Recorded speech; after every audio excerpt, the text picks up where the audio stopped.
I'm Stephen Morrissey, managing editor of the New England Journal of Medicine, and I'm here with Robert Truog, a professor of medical ethics, anesthesiology, and pediatrics at Harvard Medical School, and a senior associate in critical care medicine at Children's Hospital Boston.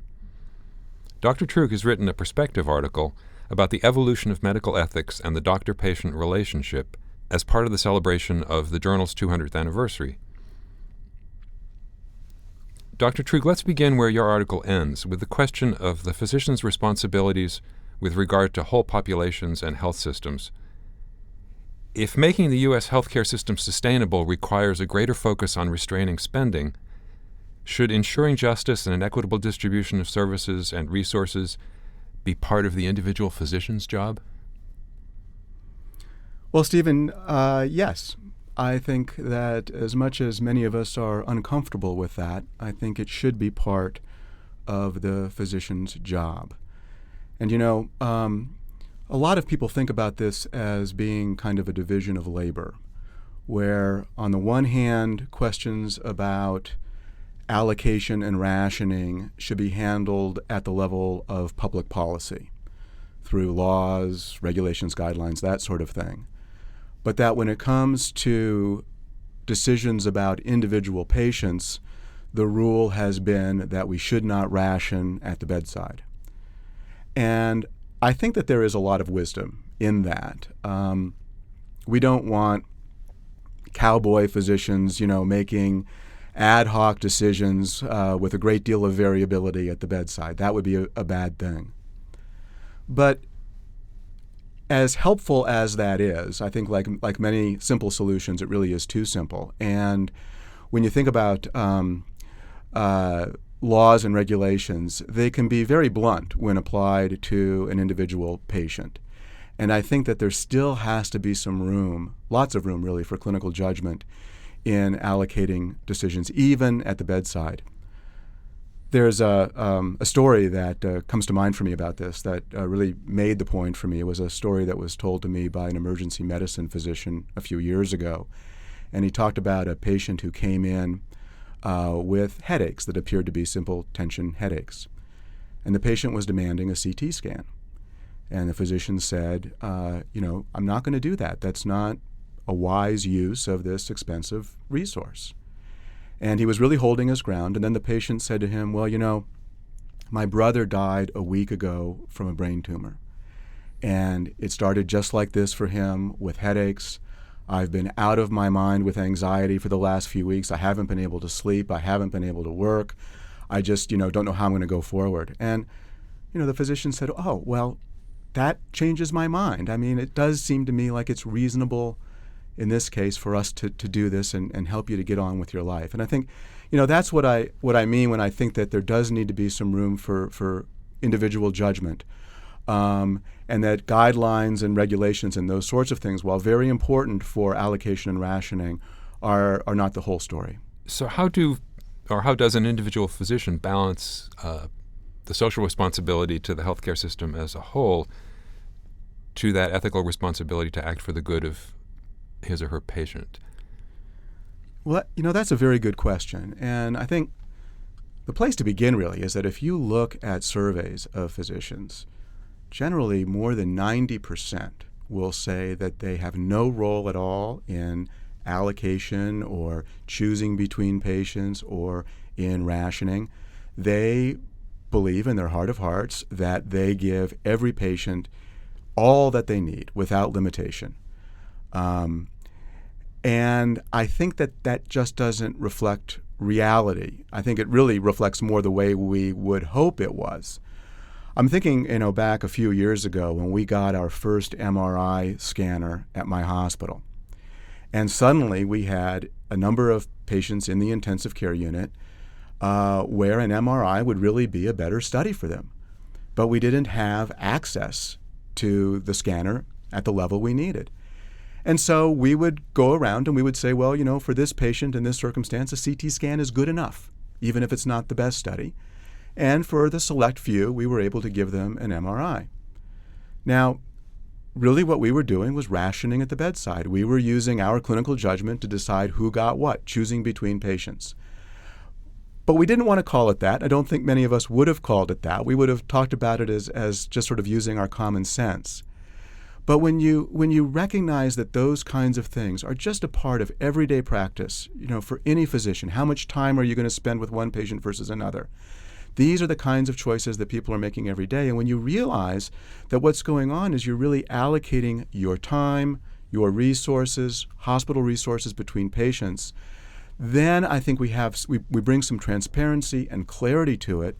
And that's an important first step for us beginning to think about how to do it better and how to do it at the highest ethical level.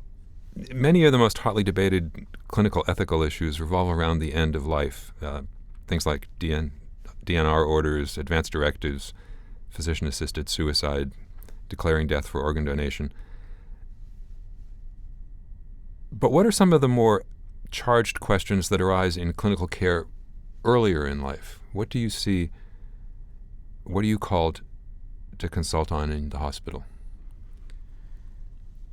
Well, that's an interesting question for me because I've been doing intensive care medicine now for about 25 years, and my interest in ethics came out of the intensive care unit. And I was fascinated by those big ticket items that you mentioned, DNR orders, advance directives, when do we withdraw the ventilator? Philosophical questions like, is killing different than allowing to die? Is withdrawing different than withholding? And I think many of us who are involved in medical ethics love these questions. They're fascinating. But as I've grown older, I've seen that there's a downside to viewing ethics through that lens as well, because you lose sight of the fact that there's a lot to ethics that isn't this life and death decision-making stuff. I think about somebody sitting in an office and talking with a patient about whether they should get PSA screening or whether they should have a mammogram. Or, there's a new drug maybe for their arthritis that might help them, but that might also have really bad side effects. We tend to talk about this as teaching communication skills, but I think it's much deeper than that. If you look at those conversations, they're packed with ethical issues and ethical choices. How the alternatives are framed, the various words that are used, the way that we use statistics. You could say, this new drug has a 20% chance of maybe making your arthritis better. It also has a 50% chance of having some serious side effects. The way that those options are presented, to me, are ethical choices and are important, and we don't spend enough time thinking about them and practicing them. Many physicians will say, and I think accurately, that they can lead a patient to almost any decision that they want by the way that they have the conversation. And I think that that's true. What we need to recognize is that there's ethical issues there. When you do that, are you ethically persuading a patient in ways that are really furthering that patient's health and preferences? Or when do you cross the line, and when are you manipulating the patient into choices that are really not going to be the right ones for them? So to me, this is something of the cutting edge in the world of bioethics. Is we've done the well-tilled ground of the big ticket items, and we need to now start paying more attention to the ethics of everyday practice. In that regard, one aspect of clinical ethics that's been in the news lately is privacy or confidentiality, given particularly the move toward sharing and transparency of patient information in electronic health records. For example, there are questions about whether the protections that were put in place early in the AIDS epidemic to help HIV-positive patients avoid stigma are now interfering with care and prevention efforts. How heavily do you weigh confidentiality in matters of clinical ethics? Well, the AIDS epidemic certainly did raise our sensitivities around privacy and confidentiality, and in a very important way because, of course, the stigmatization that went along with that diagnosis was terrible for many of those patients. privacy is a value that many people hold very highly, obviously, in and of itself. I think that there's something of a generational issue here. If you look at younger kids today, and look at the private information that they're willing to put on their Facebook pages and share widely, and even in when I teach the medical students in the medical school, I find they're much less concerned about privacy and confidentiality than my generation is. But it's still very important, and I think is the lessons that we learned from the AIDS epidemic are likely going to come back to us with even greater urgency as the genomics revolution progresses and as increasingly personal genetic information is going to be a part of a medical person's record. And how do we prevent the stigmatization and the discrimination that we learned from the AIDS epidemic, but now is going to be present for many, many things. And so I think we are going to have to pay attention to that, and that is going to be a big topic moving forward. You suggest that doctors and patients, in fact, discuss ethical issues when they discuss, for example, PSA screening or mammography. How do doctors actually learn about medical ethics?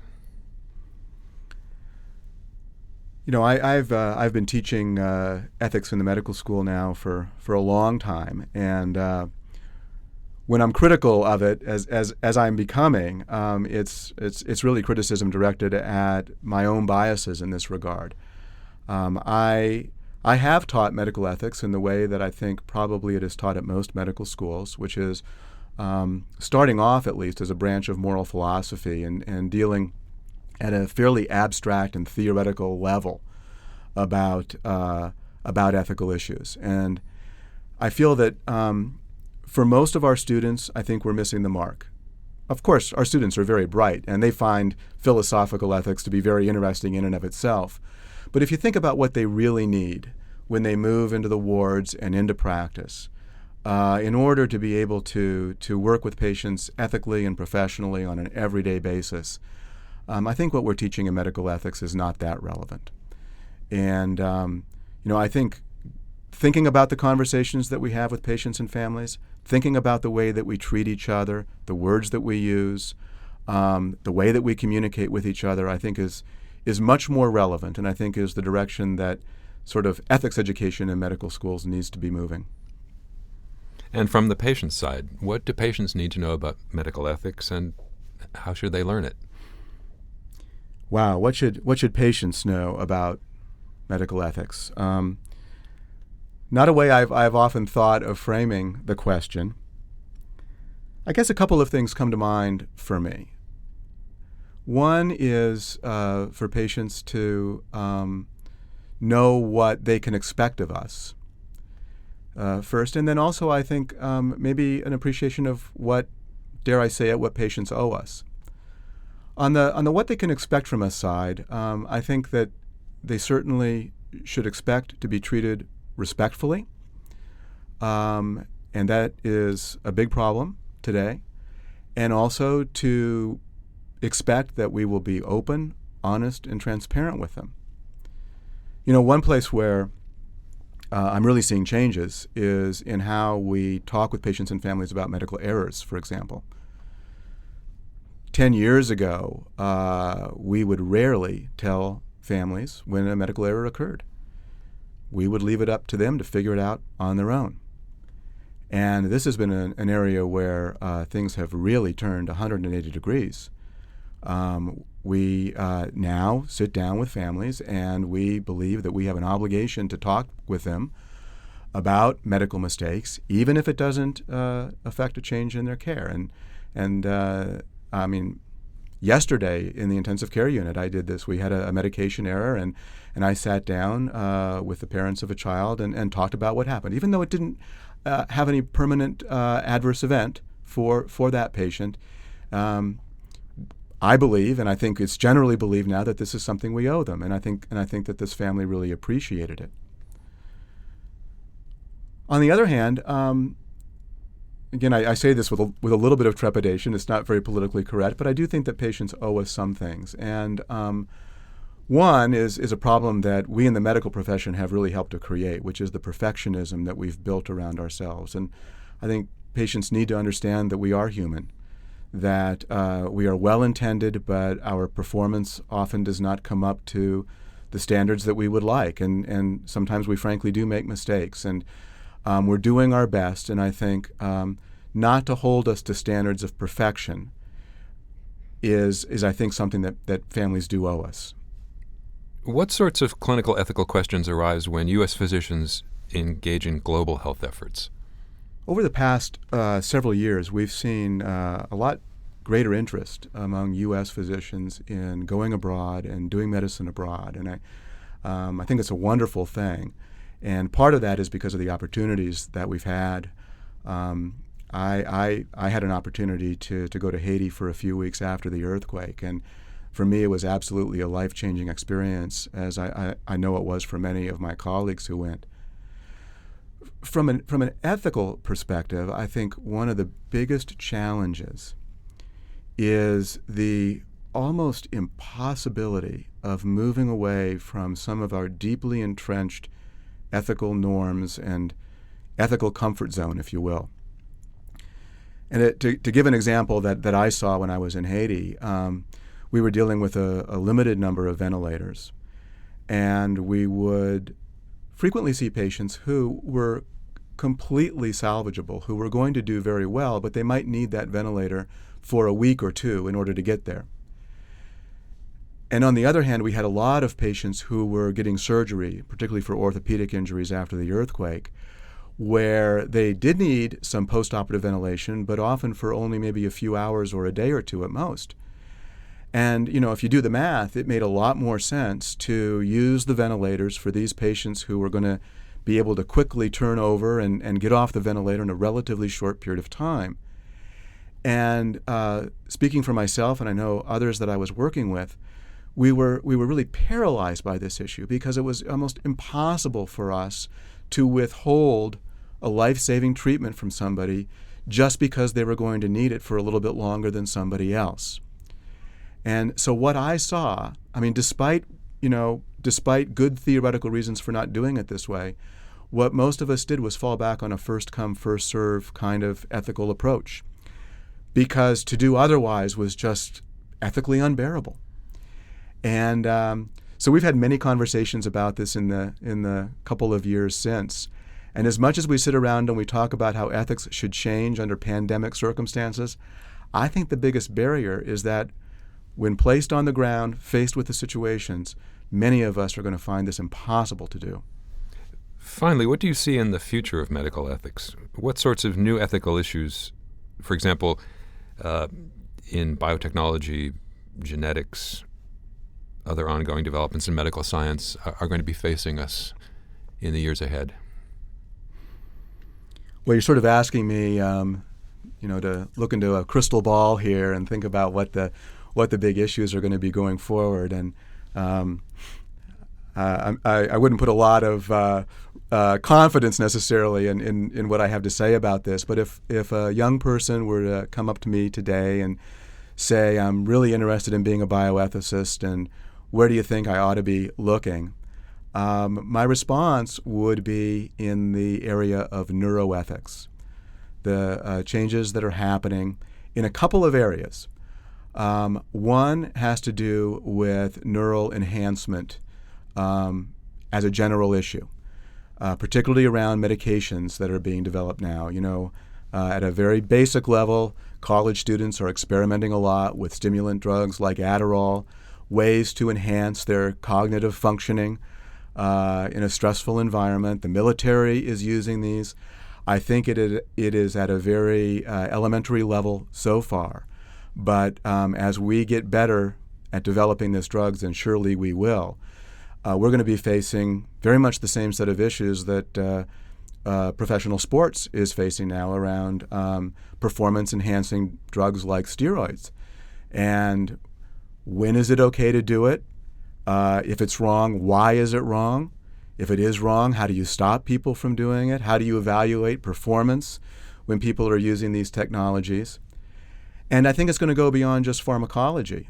Most of us have gotten now pretty dependent upon carrying a computer in our pocket in the form, our iPhone or our Android. And, I can say that, for me, it's an extension of my brain at this point. I depend on it for certain parts of my cognitive functioning. And in years to come, I think the link between technologies like that and our brains are going to become tighter and tighter. And where do we draw the lines, and how do we ethically view having our brains enhanced in these pharmacological and technical ways? I think is going to have a lot of interesting ethical implications. The other way that I think it's going to affect how we think will come out of the evolving field of neuroscience in general. We're just at the beginning of being able to look at functional MRI and what's going on in people's brains when they think about ethical dilemmas.